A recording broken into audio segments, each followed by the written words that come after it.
Keep it pyro. Monday Night Business here on Pyro Radio with me, Jay Fresh. Now I thought, you know what? I've got to get a guy that I really need to connect with on the phone line. Manny on the phone line. We got GOLDFINGER right here. What's happening, bro? Yeah, man. How you doing, Jay? Yeah, GOLDFINGER here, man. Manny in the building. Yes, that's what we love to see. Now I'm just going to go straight in there, bro. Like, no ramping. De Gea or Henderson? Who is your number one and why? Boy, pressure. Okay. All right. Real talk now. De Gea has put in years of work for us, man. I got to be real, man. Like, there was times when United were dead. We were dead. And it was De Gea was the guy he was our best player for season after season. And then in the last couple of years, he's made a few high-profile mistakes. I've got to say he's made a few high-profile ones. I think Henderson, he did well when he was out on loan. He's almost like an academy graduate for us as well. So, he's come through the ranks at United. He's done well when he's been given the number one.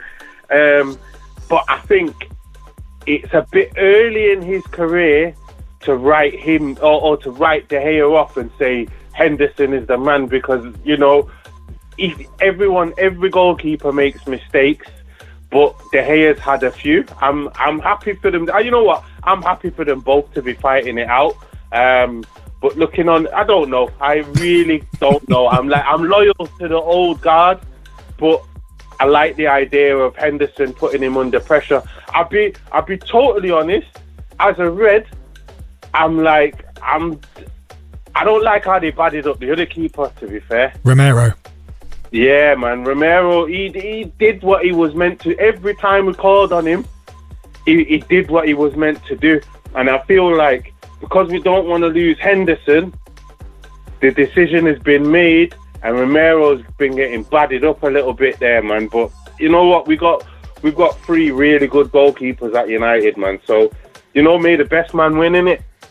Do you know what? That was a very diplomatic answer, because all my other friends who support United like me are just like, no, De Gea, you can't discount him. And other people are like, no, he's been great, in the bin, it's time for Henderson, because goalkeeper is one of those positions that you, in this day and age, obviously, when it comes to like League Cup or certain European matches, there's that goalkeeper.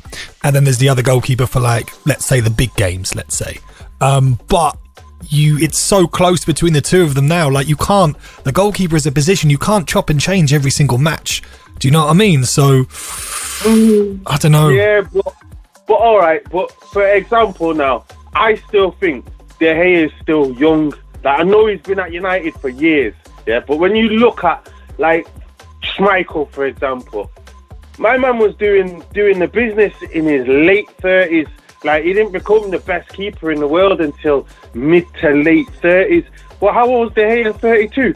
He's about that, because it's interesting you said that about Schmeichel, because I always think about Van der Sar, because he came to us even later on in his career, and he stayed until he was almost 40, I think. So I just think it's people writing De Gea off. Like, we might not have seen his best years yet, and maturity, intelligence, decision making, all them things, they might start to come. And you know what? I'd hate to see him end up at Madrid, and then become the best goalkeeper in the world has ever seen. And we could have had him, like, and just because we're in a rush to or not to lose Henderson. And I get the thing with Henderson. I get why he wants the number one jersey now, and that's good. You want that competition, but I just think it's a big shout getting rid of De Gea at this stage.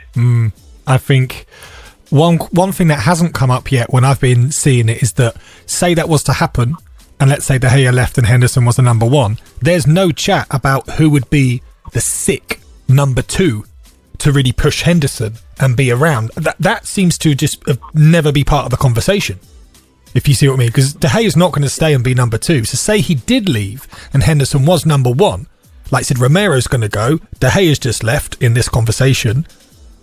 Who's our number two then? We don't have one. We don't have one that's levels all of a sudden. Do you know what I mean? Yeah. And I just think there should be, at United, there should be enough games. Like if you're saying one's for the cups and one's for the league, there's enough games, I think, for them to both really prove their worth over the course of the next season. And then, you know, like next season, if Henderson has just been the standout best keeper in the cups and, you know, in the cup games, and he becomes the league number one and De Gea goes in the cup and he has to prove himself. But I all this about, look, if you're not number one, you're leaving. I just think it's a bit egotistical, man. Like when you look at Romero, for example, he's been at United and been a number two, and he's been Argentina goalkeeper, and he's just been humble with it and been a number two, been patient, done what he was asked to do when he was called in. He's an international number one. This guy could go and be a number one elsewhere. He's played in the World Cup final. All this about De Gea or Henderson, whoever ain't number one, is leaving. If I was the manager, I'd be saying, look, you're both playing for position, and whoever wants to go, we don't want you anyway.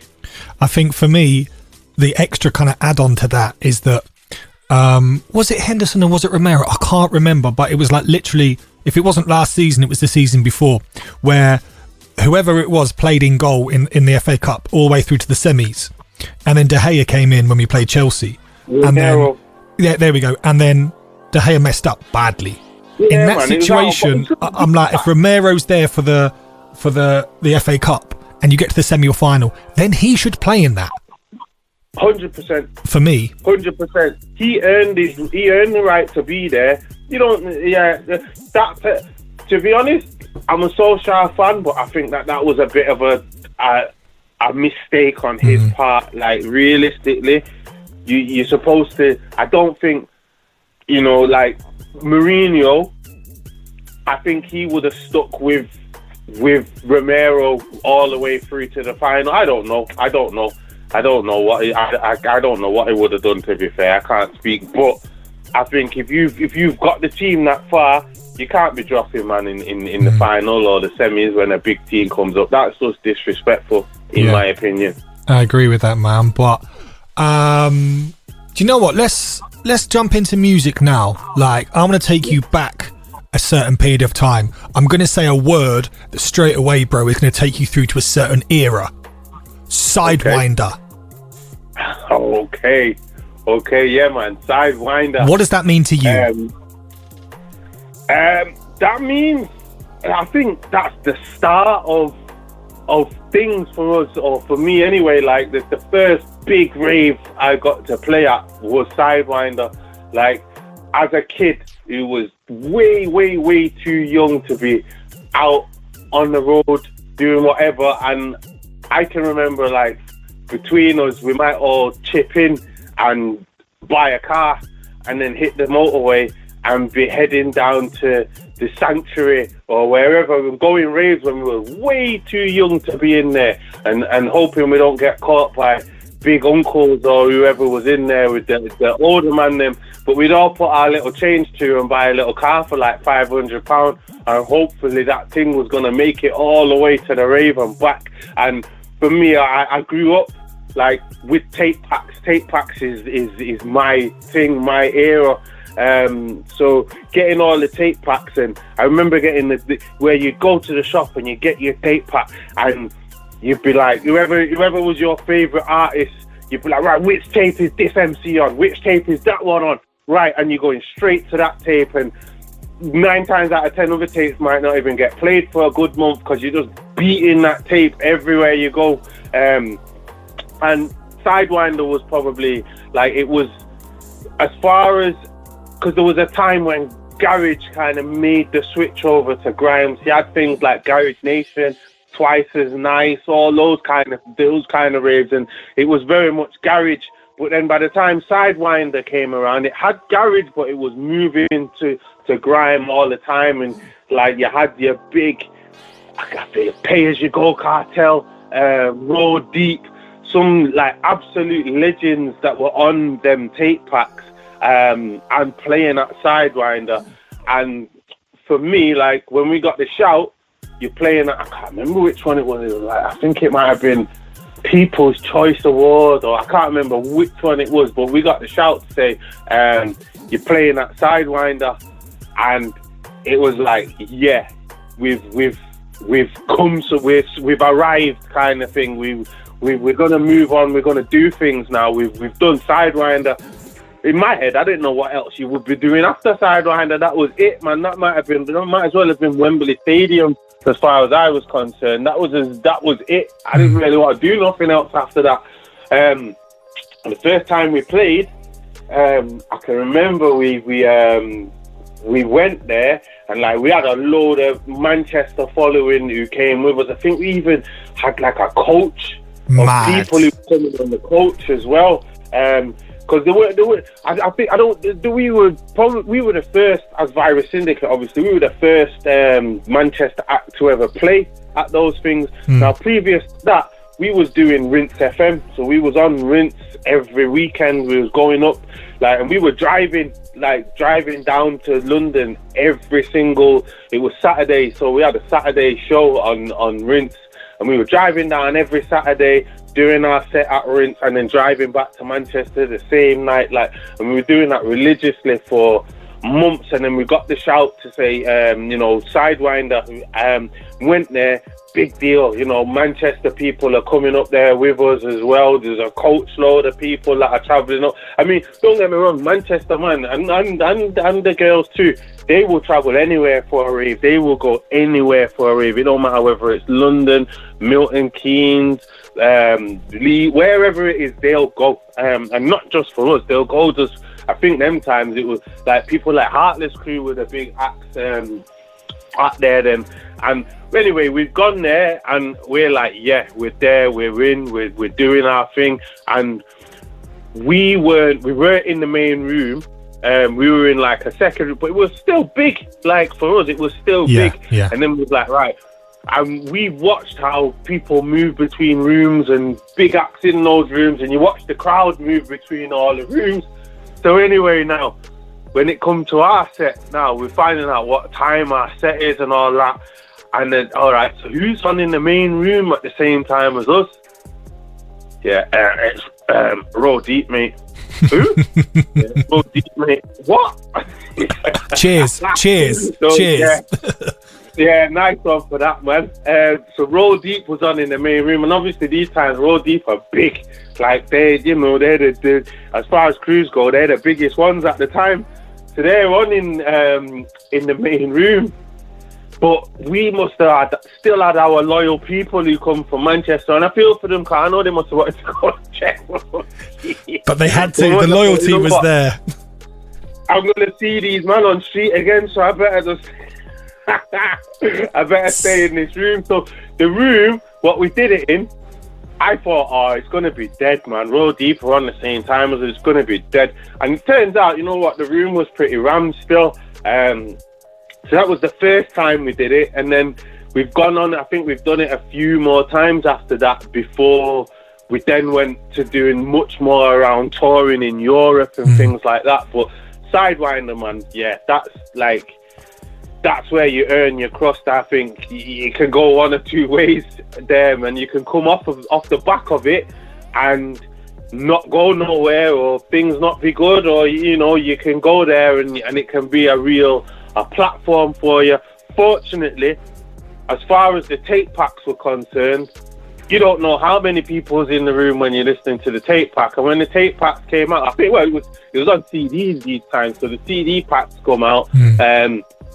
And everyone's like, Ras, this virus thing's pretty good, man. And we got a lot of good feedback off the back of like the tape packs or the CD pack, what came out off the back of it, and people listening to it. And I think, I can't remember, but I think there was a time where they were putting like 2 on either side. So I think on one of them, I can't remember for certain now, but I think our tape or our CD was the one that Roll Deep was on. So one side, it was Roll Deep. The other side, it was us. So straight away, that Roll Deep is the one that everyone taking and putting in the CD player in the car and playing it straight away. So we must have got a load of bonus listens from people who were just Roll Deep fans, and then carried on listening and heard us and were, okay, they're good. So yeah, man, Sidewinder, wow, yeah, man, it was good times. Probably still a bit too young to appreciate it all for what it was, but looking back on it now,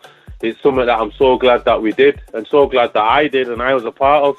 Amazing, man. And I love throwing out there, because at that time, similar to yourself, I was not based in London. I was driving up to Brunel's, to Sanctuary, to Oceans and Hackney. Like, I was just going to Sidewinder, like, get the ticket, drive there, like I said, tape packs for everything.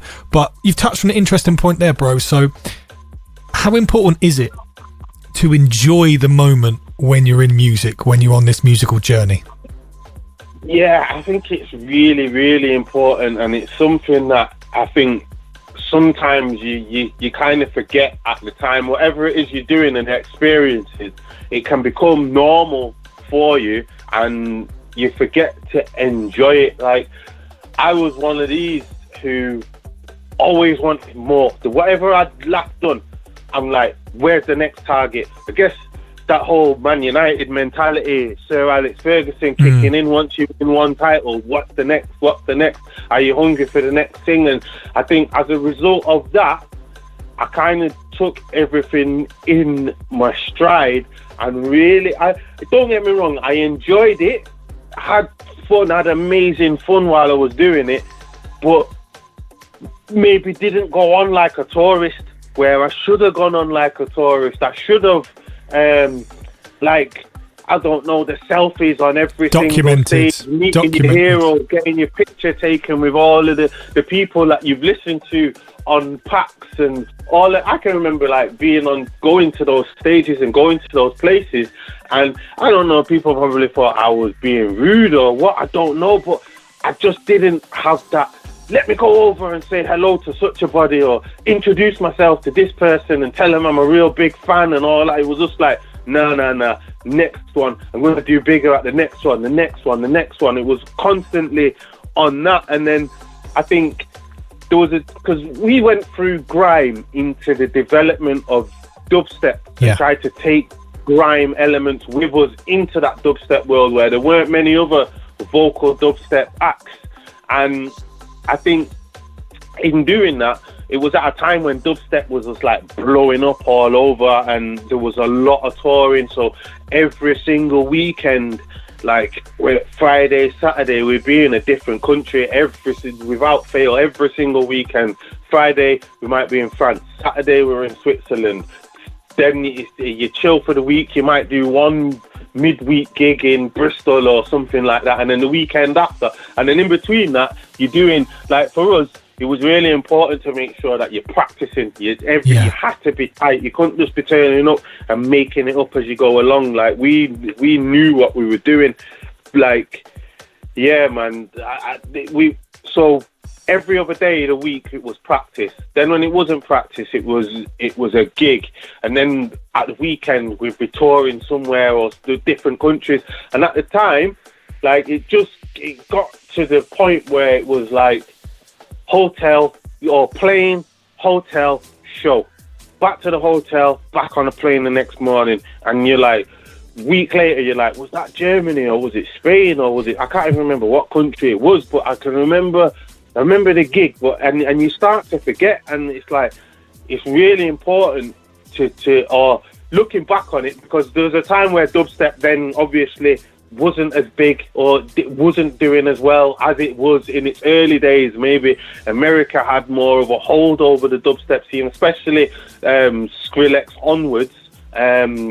Like a lot of more artists came out from America at that point, and a lot of it was happening over there. Don't get me wrong, we got to go over to America and did all tours and all that over there, and we're flying the flag. But I'd say that period maybe lasted for about 3 years or so, and then things started to fade out a little bit. And at that point, then it ain't the gigs every 2 weeks, it ain't, or every 2 days, should I say. The gigs become less and less. And at that point, you're like, Ras, I should have maybe taken more advantage of the time when we were there. So then at that point, like when we're doing gigs, we were like, when we're playing in places like Barcelona or wherever it might be, if the weather was nice there, we're like, you know what, we're going to stay there for 3 or 4 days afterwards. We're not going to rush off into that next gig. We're going to either get there 2 days early, enjoy the environment, make the most of it, stay there, and then come back. And I think, like, looking back on it now, it was a lot more fun being able to enjoy it rather than just be turning up, getting off a plane, going to a hotel and doing a gig after gig after gig, because you don't really get to meet people, but you don't really get to enjoy it, the experience. So yeah, man, I'd recommend to anyone who's up and coming or out there touring or doing things now, like, make the most of it, enjoy it, meet people, make friends, and be about the environment, be about the scene rather than just being at work, because it easily can become being at work. Yeah, definitely. I mean, a lot of what you've said right there mirrors my personal outlook when I've got the time. When you go to a city or to a country to DJ, I'll always try and connect with the local people, or what is this local scene like, or where's the nearest studio, or what's the underground radio station people are locked to, or because you just absorb more about what's going on in that area, and it can give you influences and it can kind of connect you with more people as well. So I've always found that really interesting. But let's bring it up to date with the music. The new one from you and Tiggs, I'm not hearing that. I mean, the feedback around that track has been strong. I mean, it's growing. How are you feeling about the energy around that track at the moment? Yeah, man, I'm really happy with how that's been going, man. Obviously, it's a solo thing for me, and I'm working with Tiggs, who's out in Australia. It's been really good to be getting feedback, like, not just from here, like feedback from Australia as well. Obviously, getting good feedback in the States. Pretty much across the board, the feedback's just been good. And the thing is, I think a lot of grime heads appreciate it too.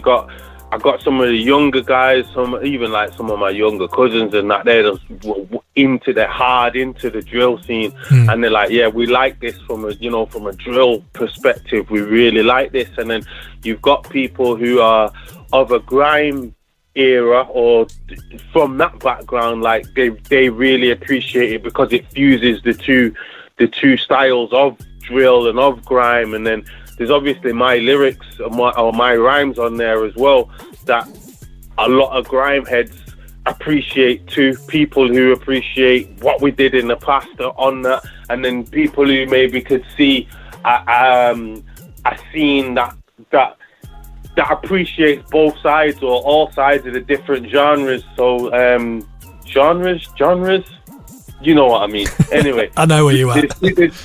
There's people who appreciate that, and the feedback's been good. Like it's gone on loads of playlists on Spotify, more than normal for me anyway.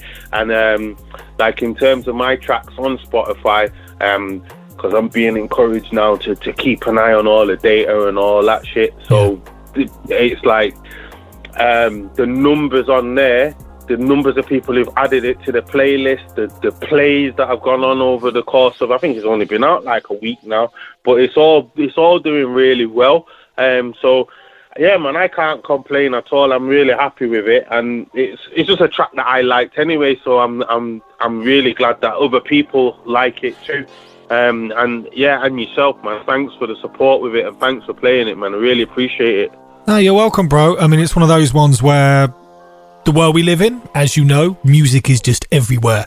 So when you hear a track that it just connects with you straight away. Literally, as soon as you hit play, I'm like, right, tempo, vibe, energy, cool. Like, that's me. Like, that tune is exactly where I'm at in terms of the music I support, my kind of musical origins, the mixture of like grime, little bit of garagey flavour in there, like a little bit of like the dub kind of wobble. Yeah, it's been slapped in the mix, bruv. So like, thank you for putting together tracks like this. Give us more.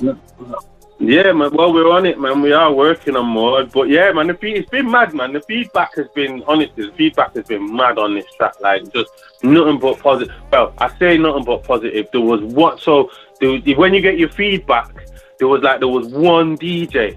One DJ was like, nah, I'm not feeling it. And I'm like, who's this DJ? Who is this guy, man? Everyone else, you know, you get like you're like, right, I've got a full house of positive here, and there's this one DJ. I'm looking at this, I'm like, gosh, guys from Manchester as well. So there's one DJ from Manchester is like, nah, I'm not really feeling it. I'm not really into the Virus Syndicate. But I'm like, it's not even a Virus Syndicate thing. It's me. But so I'm like, who is this guy? What? And then it turns out, I reckon something bad's happened back in the day between not me personally. I'm like friendly with everyone, I swear down. But I reckon something bad's happened with this this one DJ just was like, nah, not feeling it. So you can't please everyone all the time, I suppose. But on the whole, the feedback has been good. And in terms of like new tracks, me and Tiggs are working. Like he's probably fast asleep now. He's at this time, or well, depending on what time. I know that the time difference is different, or time difference over in Australia. Yeah. But we've been working on new material already. Like I think we've got about another 3 tracks that we're working on. And some of them are, they're of a similar vibe to this one. So hopefully they'll be the next ones that we release. This one's gone out on his label, Raw Tactics. The next one will go out on my label, Caseload Records. And we're just kind of doing like a little swap thing at the moment. Some of the tracks will go out on his label, some of them will go out on my label. But the feedback from this has definitely been like, yeah, let's do some more. Let's see what we can do. Yeah, man. I think sonically, it's there, the chemistry's there, like it just works. So you answered the question I was about to ask you about any future bits you've got coming together, but we look out for them. So we are going to get into playing your brand new track in just a moment. It's a shame this radio show is only 2 hours long, because I feel like if it wasn't for the confines of radio, you and me could be having one of those conversations and all those stories that just runs and runs, which would be super interesting, man. But one final question before we jump into playing your track. What are the biggest challenges of dad mode? Boy, so dad mode. All right, so I wouldn't put myself down as the most academic. So when your kids, like, I've got a 6-year-old, and the guy's bright, he's a clever kid, like. He knows what he's into, all his planets, and I can remember when he was like 3 years old, and he was coming to me with like shapes, proper geek mode, like, so how many sides, and like you'd expect the kids is like, how many sides does the hexagon have, daddy? This guy's like, how many sides does a dodecahedron have, daddy? Wow. What? Yeah, the guy's just, yeah, today we were learning about planets, Dad, and we were looking at dwarf planets. And have you heard of what's the planet? What's it called? Maki. I thought it was honestly, I thought it was a joke. I didn't. So I'm like, yeah. Of course I have. Yeah, definitely. So I got like the hardest thing with this dad thing is trying to keep up with how bright they are. Like I've tried to give my kids more than what I've got, and they're reacting well to it in terms of education anyway.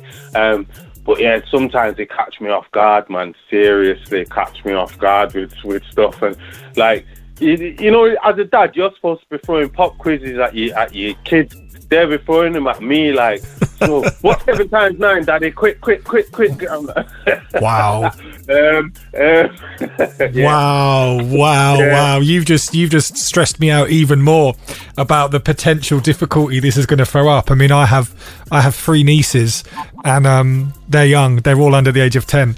And whenever I see them, one of them's always got a head in a book, and we'll go for a walk, and I'll say, look at that seagull, and she's like, that's not a seagull, that's a blah blah blah blah blah blah blah blah blah. I'm like, all right. And I'm just like, wow, this child is absolutely schooling me in public. Do you know what I mean? Yeah, like, there's no way out.